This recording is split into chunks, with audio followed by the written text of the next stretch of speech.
15 Agustus 1945 di kediaman Soekarno, Jakarta. Suasana tegang, para pemuda berkumpul di rumah Soekarno.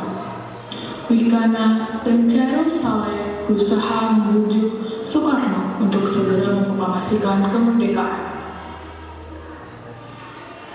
Bung Karno, kita tidak bisa menunggu lebih lama lagi.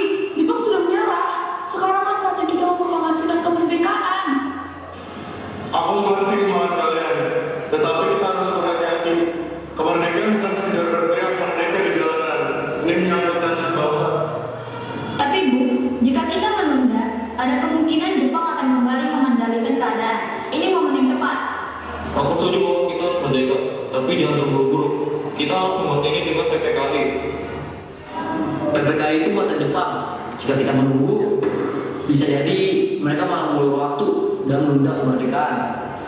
Jika Bung Karno dan Bung Hatta tetap ragu, kami akan mengambil tindakan sendiri. Kami sudah bersumpah kemerdekaan harus diproklamasikan secepatnya. Aku tidak akan bertindak gegabah. Aku akan memproklamasikan kemerdekaan dengan cara yang benar, bukan karena paksa. Para pemuda saling berpandangan. Mereka tahu tidak ada pilihan lain. Kalau begitu, maaf Bu, kami harus membawa Bung ke tempat aman agar tidak dipengaruhi Jepang. Para pemuda mengawal Soekarno dan Hatta. Mereka berangkat ke Rengas Dengklok.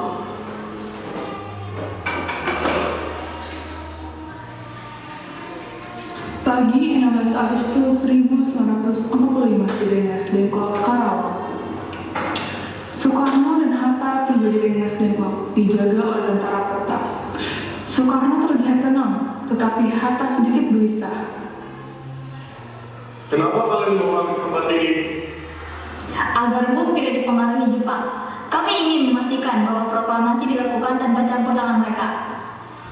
Tapi menculik kami seperti ini bukan cara yang tepat. Kemerdekaan harus dilakukan dengan matang. Bung, rakyat sudah siap. Kami tidak butuh perintah dari Jepang atau siapapun. Apa kalian ingin memproklamasikan kemerdekaan yang soal berteriak merdeka? Ini menyangkut nasib jutaan rakyat. Kami tahu Bung, tapi setiap detik yang terlewat bisa berarti bahaya. Jika kita tidak bertindak sekarang, kita bisa kehilangan kesempatan ini. Wikana masuk dengan wajah yang serius.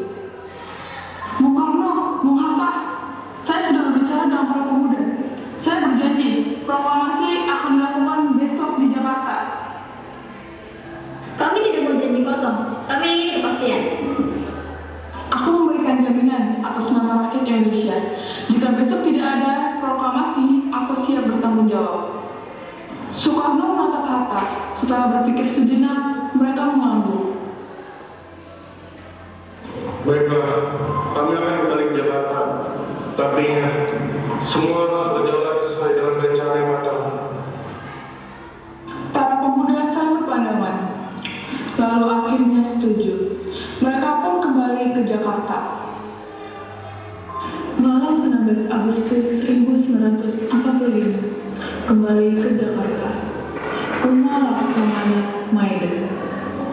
Soekarno, Hatta, dan para pemuda berkumpul di rumah Laksamana, Maeda. Mereka mulai menyusun teks proklamasi.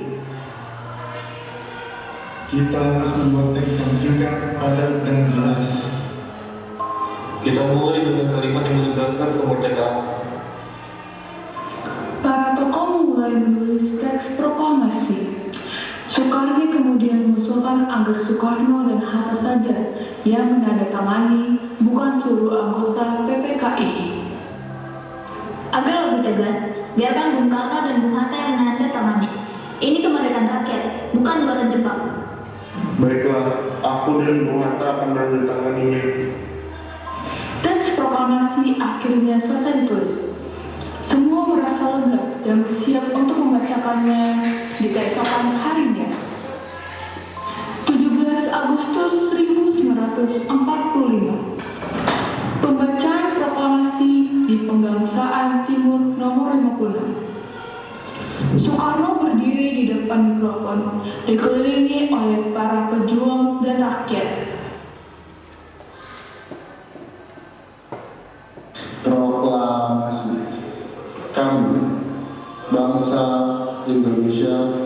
dengan ini menyatakan kemerdekaan Indonesia. Hal-hal yang mengenai pemindahan kekuasaan dan lain-lain diselenggarakan dengan cara seksama dan dalam tempo yang sesingkat-singkatnya. Jakarta, 17 Agustus 1945. Atas nama bangsa Indonesia, Soekarno, Hatta.